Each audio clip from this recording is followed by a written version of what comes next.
Baiklah, kita mulai kuliah kita. Bismillahirrahmanirrahim. Assalamualaikum warahmatullahi wabarakatuh. Waalaikumsalam warahmatullahi wabarakatuh. Oh ya, saya tadi salah ngechat ke grup yang manajemen operasional ya. Jadi, untuk absensinya tolong pindah ke yang grup dari pengambilan keputusan ya. Soalnya nanti takut saya salah ngirim. Jadi dipindahkan aja ke grup teori pengambilan keputusan. Sudah saya kasih tadi beritahuan di grupnya. Oke, kita mulai sesi pertama kuliah kita. Jadi, kemarin kita sudah sampai kepada menyelesaikan bab 1 dari pengambilan keputusan, dan sekarang kita akan masuk ke materi selanjutnya, yaitu membahas mengenai bab 2. Di kelas 4C ya. Jadi bagi yang sudah melihat punya bukunya, silahkan dilihat bukunya ya. Saya juga nanti tampilkan untuk kepentingan penjelasan. Nanti kalau ada yang pengen e-booknya nanti bisa chat ke saya, nanti kita kirim. Bagi yang tidak punya buku buku fisiknya ya. Oke, kita share dulu. Ini buku yang terbaru,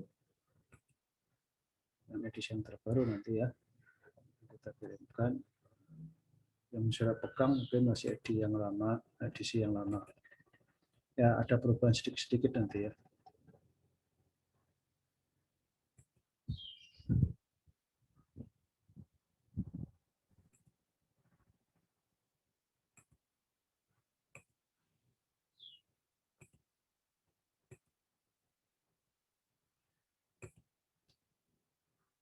Oke, kita akan mulai dari bab 2, yaitu topik kita hari ini adalah tahapan permasalahan ya, tahapan permasalahan atau langkah-langkah dalam pengambilan keputusan ya. Bab utamanya kita itu adalah langkah-langkah dalam pengambilan keputusan. Nanti kita subbabnya itu kita akan mencoba membahas khusus yang spesifik dari langkah-langkah ini, yaitu yang berkaitan dengan masalah ya. Nah, jadi sebelum kita masuk ke pembahasan masalah, kita lihat dulu secara global, secara umum gitu ya. Langkah-langkah apa saja yang dibutuhkan dalam pengambilan keputusan. Mungkin kemarin sudah saya awali dengan menjelaskan mengenai aktivitasnya ini ya.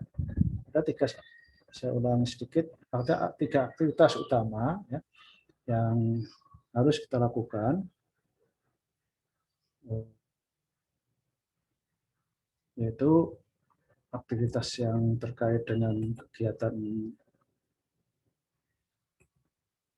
otak kita atau pikiran kita, atau sering juga disebut sebagai intelligence activity, terkait bagaimana kita menemukan masalah dan melihat situasi kondisi dari masalah itu, dan kemudian menggali alternatif apa saja yang bisa menyelesaikan masalah itu. Kemudian yang kedua itu aktivitas mendesain, merancang atau mendesain, itu untuk menentukan metode yang seperti apa yang cocok untuk permasalahan yang kita gunakan tadi. Kalau perlu model, kemudian kita buatkan modelnya dan seterusnya. Kemudian yang terakhir itu adalah melakukan kegiatan pemilihan alternatif terbaik dengan menggunakan metode atau model yang telah kita ciptakan atau kita buat. Atau bahkan mungkin kita temukan karena modelnya sudah ada, kita tinggal pakai saja. Di model ini ya bisa kita buat sendiri, bisa juga dibuat oleh orang lain dan kita tinggal pakai. Gantung dari masalah yang dihadapi. Nah, selanjutnya dari 3 kegiatan ini kita terjemahkan dalam bentuk langkah-langkah prosedural dalam pengambilan keputusan, yaitu kita mulai dari penemuan masalah. Ininya sama ya dengan yang tadi itu ya, tapi kita dalam bentuk prosedural aja. Kemudian analisis dan diagnosis. Nah, diagnosis itu intinya proses menemukan ya, menemukan apa di sini ya, penyebab masalahnya ya. Pertama penyebab masalahnya. Kemudian baru setelah itu adalah alternatif yang bisa kita pakai untuk menyelesaikan masalah. Itu analisis dan diagnosis masalah. Lalu yang berikutnya ada pengambilan keputusan dan menyelesaikan masalah. Itu kalau kita lihat secara global ya. Nah, ada 3 komponen utama langkah yang perlu. Nah, nanti dari masing-masing langkah ini kita bisa urai lebih banyak lagi langkah-langkah yang ada ya. Sehingga dari 3 ini bisa kita kembangkan menjadi ini ada 10 langkah ya. Nah, ini ada 10 langkah yang kita buat di sini ya, 10 langkah.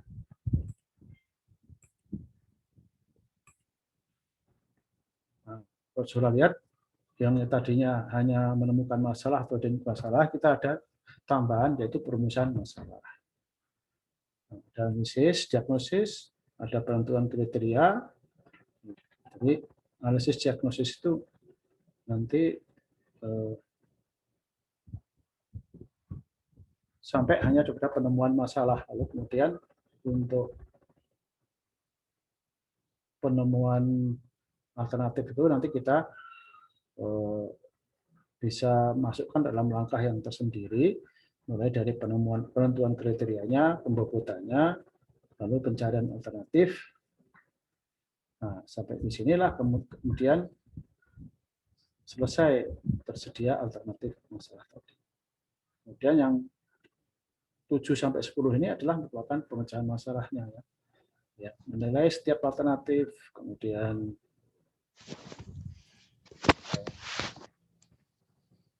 menentukan pilihan mana yang alternatif yang akan kita gunakan,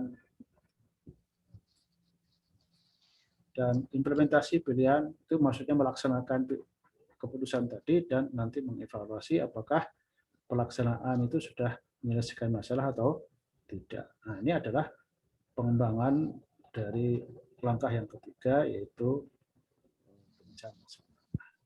Jadi ada 10 langkah umum, tapi nanti dalam kondisi-kondisi tertentu langkah ini bisa ditambah lagi menjadi 11, 12 atau 13 bukan ya. Nah, contohnya ini saya lihat nih langkah yang digunakan untuk menyelesaikan masalah yang berbeda daripada yang 10. Walaupun ini sama masih sama dengan 10, tapi ada yang berbeda. Perbedaannya di mana? Nah, ini contohnya ya. Kriteria nomor 4 ini yang di atas ini penentuan kriteria ada nomor 4 ya. Sedangkan yang di bawah ini ya, nanti penentuan kriteria itu ada di nomor 5. Ya. Nah, ini perbedaannya apa? Perbedaannya adalah penentuan kriteria ini yang pertama tadi, yang nomor 4 ini digunakan untuk seleksi awal ya, untuk mengurangi atau mempersempit alternatifnya. Karena alternatif itu kalau terlalu banyak merepotkan, maka kriterianya itu dibuat sebelum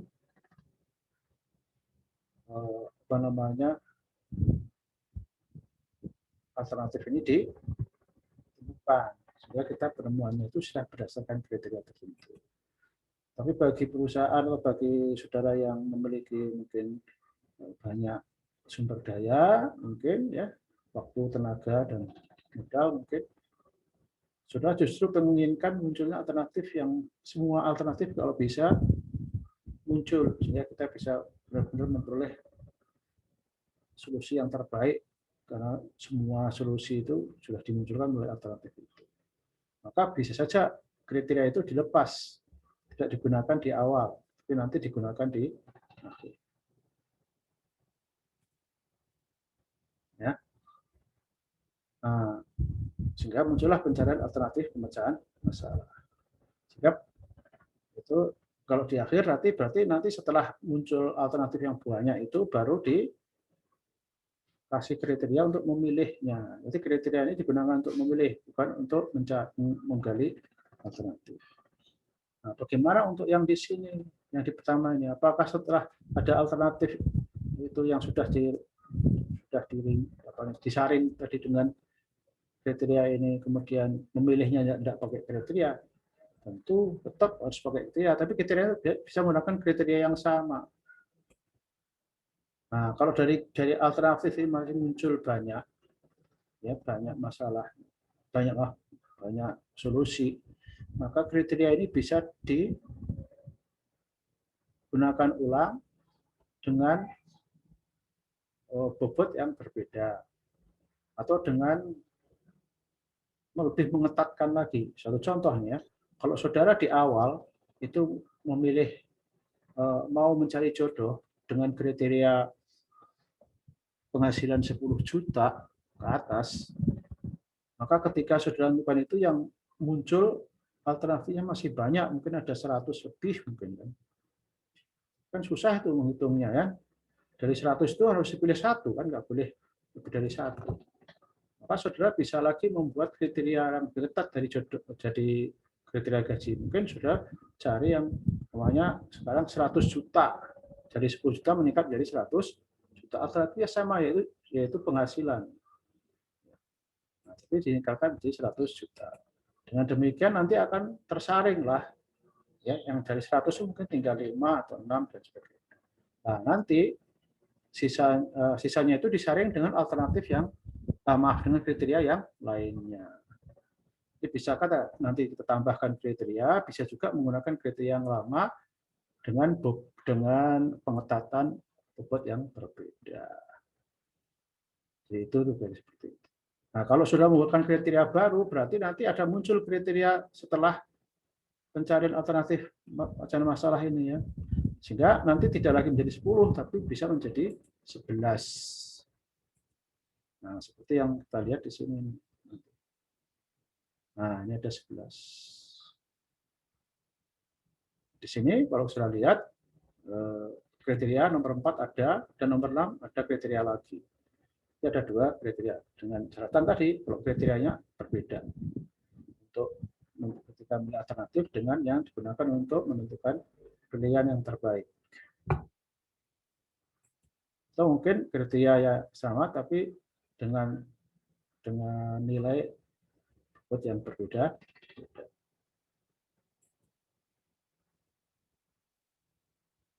Ya, jadi itu seperti itu. Nah, dari 11 ini adalah dengan catatan masalahnya masih umum ya. Khusus untuk masalah-masalah yang rumit, kompleks dan bersifat kuantitatif ya. Nanti saudara bisa menambahkan lagi langkah-langkahnya menjadi 13. Ya, 13 langkah. Untuk mempermudah, mempercepat dan melancarkan penyelesaian masalah saudara. Apa itu? Nah, biasanya kalau masalah yang memiliki data kuantitatif atau informasi kuantitatif itu kan dalam bentuk angka yang bisa dihitung ya, bisa dijumlahkan, bisa dibagi dan sebagainya. Maka saudara perlu namanya parameter. Parameternya apa? Untuk menentukan angka apa yang akan saudara gunakan. Kalau sudah menggunakan masalah kualitatif, pengen dimecahkan secara kuantitatif juga sama ya, harus ada parameternya. Ada namanya masalah kuantitatif ya. Masalah kuantitatif yang berasal dari kualitatif. Itu ada sekarang di dalam statistik, itu nanti ada data-data yang seperti itu ya. Dirubah datanya dari yang kualitatif menjadi kuantitatif. Tetap ada parameter. Dan parameter itu seperti ukuran ya. Contohnya ya, kalau saudara mau apa namanya menentukan apakah saudara itu termasuk orang yang sehat atau tidak, umpamanya ya, maka saudara bisa membuat parameter, umpamanya salah satu yang paling mudah adalah berat badan. Nah, berat badan itu ada kriterianya nanti, yang normal itu berapa ya, punya rumusnya. Kalau berat badan itu tinggi badan nanti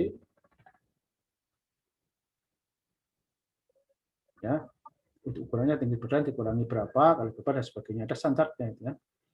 Nah, jadi tinggi badan berarti parameter kesehatannya adalah berat badan dibandingkan dengan tinggi badan. Nah, kemudian ukurannya apa yang digunakan? Ukurannya berat badan ya sudah bisa pakai makanya kilogram, ya, gram dan pound dan sebagainya. Nah, seperti itulah kira-kira ya. Jadi ada yang namanya parameter dan ya skala. Nah, skala itu angka yang digunakan angka seperti apa sih? Karena angka yang ada itu macam-macam ya. Ada angka yang berarti nominal. Angka nominal itu bukan kuantitatif sebenarnya. Planet mah.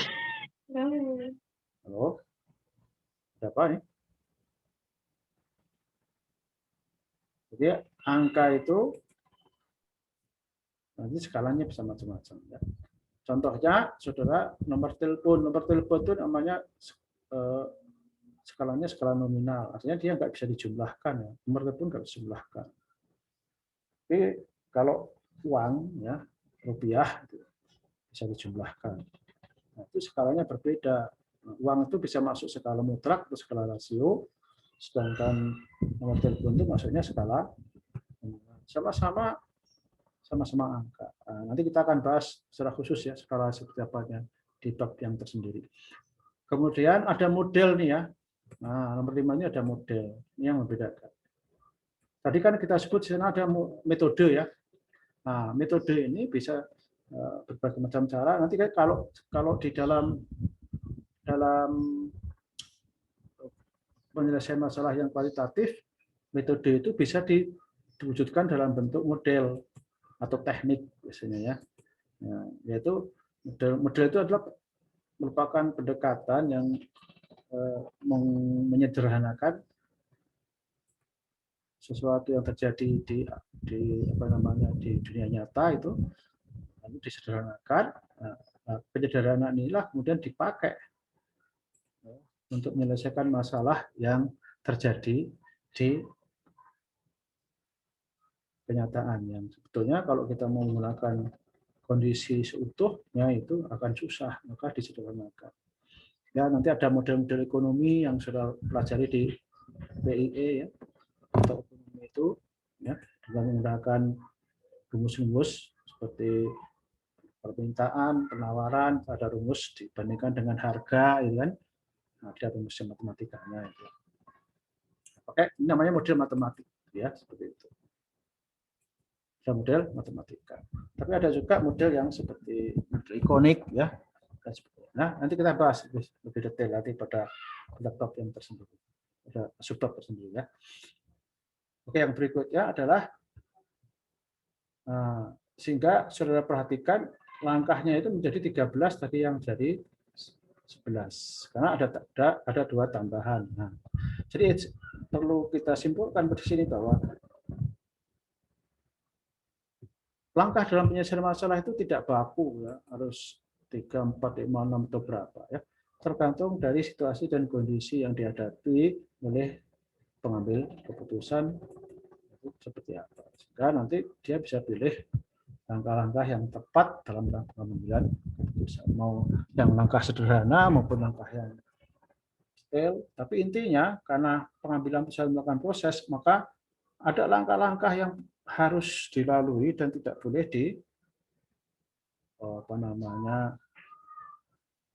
dilompati. Contohnya ya, tadi ada langkah penemuan masalah dan perumusan masalah. Mana yang harus? Yang harus adalah identifikasi masalah.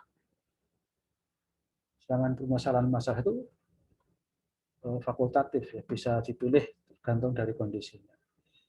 Contohnya kalau saudara punya masalah, apapun masalahnya, saudara harus temukan kan. Kalau nggak ada masalah ya kita nggak ada penyelesaian masalah kan. Tapi selanjutnya masalah itu apakah mau dirumuskan atau tidak tergantung dari kebutuhan. Kalau saudara bisa menyelesaikan sendiri masalah itu, ya berarti masalah itu kalau bisa kan jangan diketahui orang lain. Namanya masalah itu kan sesuatu yang tidak baik ya. Makanya kalau kita punya salah jangan ceritakan kepada orang lain. Kalau memang bisa di keep ya, bisa dijaga kerahasiaannya sehingga biar kita aja yang tahu. Karena bagaimanapun juga kita dekat dengan orang lain, ketika orang lain itu tahu masalah kita, minimal dia ikut terbebani, ya. Apalagi kalau diminta tolong untuk bantu lalu nggak bisa, itu akan menjadi stres. Orang tua kita, orang tua itu jangan sampai jadikan ranjang masalah, ya. Setiap masalah lalu ke orang tua. Kasihan orang tua kita ini. Karena saudara itu udah dewasa, ini udah mahasiswa, ya. Jadi harusnya ada masalah-masalah yang bisa saudara selesaikan sendiri. Jangan itu kemudian sampai ke tangan orang lain. Kalau bisa selesaikan sendiri. Kalau perlu orang lain biar nggak tahu, biar saudara sama Tuhan Allah SWT aja yang tahu. Sehingga tidak membebani orang tua, orang lain, sebagai teman pun. Ya. Nah, itu seperti itu. Nah, kalau bisa masalah itu diketahui sendiri saja. Tapi kalau saudara tidak bisa menyelesaikan, maka tentu saja saudara bisa bercerita masalahnya itu kepada pihak yang bisa dipercaya. Ingat ya, yang bisa dipercaya untuk menjaga masalah itu. Makanya kalau orang-orang profesional yang pekerjaannya membantu menyelesaikan masalah itu biasanya disumpah, seperti dokter ya. Dokter itu disumpah bahwa dia tidak boleh menceritakan penyakit pasiennya itu ya kepada pihak lain tanpa izin pasien itu. Itu pakai sumpah dokter. Ya, itu seperti itu contohnya. Kenapa? Karena penyakit itu suatu kelemahan, suatu yang yang buruk kan. Biasanya orang nggak mau diketahui keburukannya kan gitu kan. Nah, tapi ya itu karena pada prinsipnya seperti itu masalah itu. Ketika saudara minta bantuan pada orang lain itu, maka saudara harus menyatakan masalah saudara itu apa. Ya. Saudara harus bilang ke dokter, saudara harus bilang kepada ahli hukum yang akan saudara minta bantuan menyelesaikan masalah hukum. Saudara harus menyelesaikan kepada dosen wali saudara ketika sudah mengalami masalah perkuliahan. Nah, menyatakan masalah itu dengan kata-kata ya, atau kalimat yang benar, yang baik dan jelas. Nah, itulah yang disebut sebagai perumusan masalah, gitu ya. Kira-kira seperti itu. Itu kalau masalah pribadi. Tapi kalau organisasi biasanya justru perumusan masalah itu jadi kewajiban. Kenapa? Karena masalah organisasi itu walaupun yang menemukan satu orang, tapi karena itu masalah organisasi harus diketahui oleh banyak orang. Karena itu masalah organisasi. Maka justru harus wajib untuk dilaporkan. Nah, karena harus dilaporkan berarti harus dirumuskan masalahnya. Seperti nanti saudara kalau membuat makalah, judulnya apa? Masalahnya apa yang akan diselesaikan? Saudara harus sebutkan masalahnya di situ. Itulah saudara bakal dilatih untuk melaporkan masalah saudara dengan membuat perumusan masalah. Di skripsi juga nanti ya. Saudara ketika membuat skripsi ada itu perumusan masalah. Itu penting ya dalam rangka sudah mempertanggungjawabkan masalah-masalah yang ada itu. Oke, nah itu contoh ya, contoh dari bahwa ada langkah yang bisa dilewati, tapi ya karena memang langkah itu merupakan langkah tambahan dari langkah-langkah yang pokok. Ya. Oke, sekarang kita akan masuk ke problem identification, masuk pada perumusan masalah yang utama tadi. Sudah saya jelaskan ya dari dengan sebagai contoh tadi bahwa langkah dalam perumusan masalah itu nanti dibagi dua, yaitu problem identification dan perumusan masalah. Kita bahas dulu yang menemukan masalah. Pertanyaannya, untuk apa sih? Masalah kan biasanya sudah diketahui.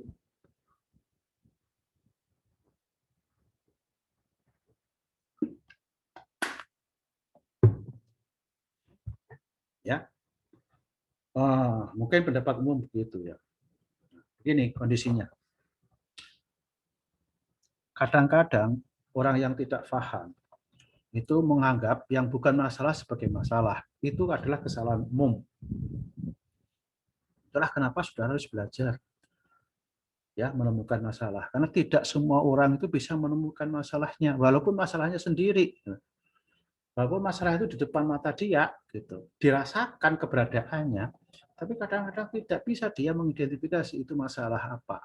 Contohnya, ketika saudara merasa panas badannya, apakah saudara dengan pasti bisa menentukan saya sakit apa? Karena badan panas itu bisa saja seperti yang sekarang kita hadapi, yaitu kena COVID. Tapi belum tentu, karena gejala panas itu bisa juga diakibatkan oleh serangan virus yang lain, malaria, demam berdarah, gitu ya.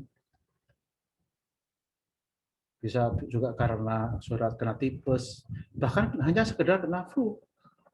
Itu gejalanya panas. Jadi panas badan itu bukan masalah gitu. Itu hanya gejala. Nah, kebanyakan orang itu melihat gejala dan merasakan gejalanya. Tapi masalahnya itu belum tentu diketahui gitu ya. Nah, jadi itulah makanya kita perlu membaca gejala-gejala itu mengarah ke mana.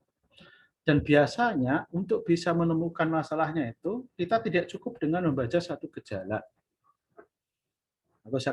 atau simptom ya dalam bahasa kerennya itu. Gejala atau simptom tadi. Jadi kalau saudara pengen mengetahui apakah saudara kena COVID, ya bukan hanya dari panas badan. Dari panas yang tinggi itu kemudian harus ditindaklanjuti dengan membaca gejala yang lainnya. Nah, karena saya bukan dokter ya, saya tidak bisa membahas di sini untuk takutnya nanti salah. Saudara bisa lihat dari koran-koran di media itu banyak sekali yang menemukan gejala-gejala virus itu. COVID. Nggak mungkin hanya dari panas badan saja, itu hanya gejala awal. Nanti setelah itu kemudian muncul ditemukan gejala-gejala lain yang akhirnya mengarah pada COVID itu, bukan pada penyakit yang lain. Nah, itu memang perlu ahlinya. Siapa ya? Dokter.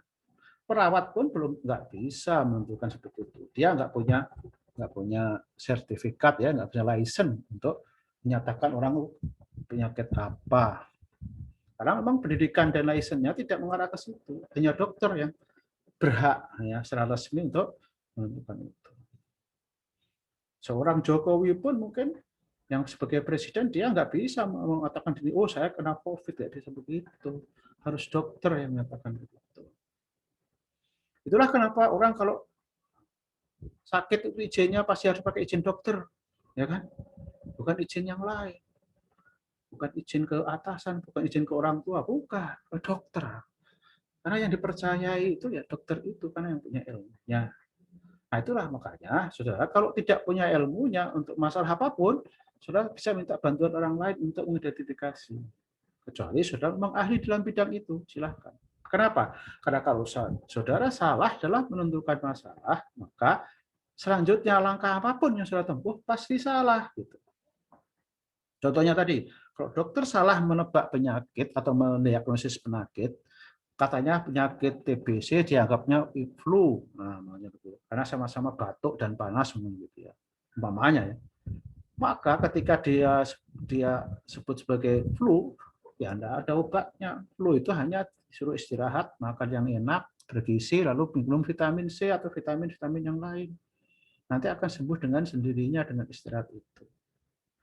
Karena penyakit dari virus yang seperti influenza itu hanya bisa diatasi dengan meningkatkan imunitas tubuh atau kekebalan tubuh. Nah, tapi karena penyakitnya itu bukan flu, ternyata malah TBC. Maka dengan istirahat pun ya nggak akan selesai penyakit itu. Justru malah semakin parah, bisa terjadi semakin parah. Karena kalau udah kena TBC, terinfeksi dalam stadium tertentu, itu akan semakin parah dengan dibiarkannya. Nah, jadi contohnya seperti itu. Jadi obat yang diberikan, nasihat tadi tidak ada gunanya itu. Nggak akan menyembuhkan penyakitnya. Bahkan justru malah memperparah. Jadi orang yang sok pintar itu, siapapun itu nanti ya, itu berbahaya itu. Ya, akan memperparah. Kalau masalahnya hidup dan mati nggak boleh sembarang. Kecuali ya masalah-masalah kecil, masalah keuangan mungkin ya. Yang tidak menentukan hidup mati seorang, bolehlah saudara. Itulah kenapa orang-orang yang bergerak di bidang nyawa itu seringkali kuliahnya susah, biayanya mahal, ya kan, dan sebagainya. Karena memang urusannya dengan nyawa itu, seperti dokter memang. Ya, nah, jadi istilahnya menemukan masalah ini harus dilakukan dengan benar dan baik oleh orang yang menguasai bidang masalah tersebut. Kalau tidak, lebih baik kita minta bantuan kepada orang lain. Yang apa? Yang bisa dipercaya gitu. Jangan sembarangan orang. Dalam bahasa agama, mimpi aja, mimpi itu nggak boleh ceritakan orang lain. Mimpi buruk apalagi. Mimpi yang baik itu hanya bisa diceritakan kepada orang yang dapat dipercaya. Mimpi yang buruk jangan diceritakan kepada siapapun. Apalagi ini masalah yang menyangkut aib, jangan ceritakan kepada sembarang orang. Ya, ceritakan kepada orang yang bisa menjaga masalah tersebut. Oke, sekarang waktu kita tinggal 4 menit lagi ya. Nanti kita sambung ke sesi kedua, tapi sisa waktu kita lanjutkan dulu nih. Ya. Lalu masalah itu sendiri apa sebetulnya? Supaya kita bisa menemukan, kan harus tahu tuh batasan masalah itu apa, pengertian masalah itu apa. Nah, banyak ya orang yang menjelaskan mengenai pengertian masalah. Kalau saya sendiri menyatakan masalah itu sebenarnya semua penyimpangan. Nah, suatu yang menyimpang itu adalah masalah. Menyimpang apa? Menyimpang dari apapun. Contohnya begini, saudara merencanakan mau ke Jakarta dan harusnya sampai Jakarta sampai jam 10 malam. Ternyata jam 12 malam belum nyampe. Artinya itu menyimpang dari rencana saudara. Maka itu masalah. Pasti ada masalah di sini. Kenapa? Saudara jadi terlambat datang. Seharusnya saudara menerima gaji 100 juta. Ternyata gajinya hanya terimanya 90 juta. Nggak sesuai. Pasti saudara akan ada apa itu di sana. Saya kok gaji saya hanya 9. Ada masalah. Mungkin salah hitung. Mungkin juga saudara kena denda dan sebagainya. Ada masalah. Nah, penyimpangan itulah ada identifikasi kita pertama. Ketika saudara ada masalah atau tidak, cari ada penyimpangan atau tidak. Kemudian tidak semua penyimpangan mungkin akan harus diluruskan ya, karena tidak semua masalah itu harus diselesaikan. Karena ada apa? Kenapa? Karena ada masalah yang bisa selesai dengan sendirinya. Dan kita tidak bisa berbuat apa-apa gitu kecuali membiarkan saja. Seperti contohnya hujan, gitu. Ketika ada hujan, ya kita memang bisa menghentikan hujan. Enggak, kan? Ya biarkan aja hujan itu berlalu sampai selesai. Kalau saudara mau tetap bepergian dengan hujan, ya saudara hanya mengantisipasi supaya nggak kebasahan aja. Tapi nggak bisa menghentikan hujan. Berlindung diri dengan payung dan sebagainya. Tetap akan kena hujan, tapi karena saudara akan dipayungi kan, sehingga air tidak menimpa saudara. Seperti itu. Jadi, tidak semua masalah bisa diselesaikan. Ada yang harus kita biarkan karena memang kita tidak mampu. Nah, masalah yang kita selesaikan adalah masalah yang bisa diselesaikan oleh manusia. Nah, kalau masalah itu bisa kita selesaikan, kita berupaya nanti ya untuk selanjutnya mendiagnosis, menganalisis masalah tersebut untuk mencari solusi. Secara religius, ya, masalah itu, ya, penyimpangan yang terjadi itu bisa karena ulah tangan kita sendiri, ya, bisa juga karena cobaan atau berasal langsung dari Allah SWT yang Maha Pencipta. Termasuk masalah itu bisa dikendaki oleh Allah sendiri. Untuk apa? Mungkin untuk mencoba kita supaya kita menjadi orang yang lebih baik. Artinya, tidak semua masalah itu merugikan. Kalau kita bisa menghadapi dengan baik, masalah itu justru bisa menjadi kita menjadi orang yang semakin baik, ya, semakin meningkat derajatnya di mata Tuhan. Biji guru tak di mata manusia. Kalau kita bisa menyelesaikan masalah, bisa saja kemudian kita terangkat derajatnya. Contohnya menyelesaikan masalah orang lain. Ya. Kalau saudara bisa menolong orang lain menyelesaikan masalah, maka saudara akan mendapatkan rasa terima kasih dari orang lain. Di mata orang lain menjadi baik. Tapi kalau saudara menyelesaikan masalah sendiri, ya baik di mata sendiri. Ya, saudara. Makanya kalau bisa, saudara, ya jangan terlalu banyak masalah. Atau saudara punya masalah, keep supaya orang lain nggak tahu. Karena ada orang lain tahu saudara punya masalah, berarti ada pandangan buruk terhadap saudara itu. Karena saudara, walaupun saudara itu bisa menyelesaikan masalah itu. Maka itu tadi saya katakan di depan, keep lah, jaga masalah itu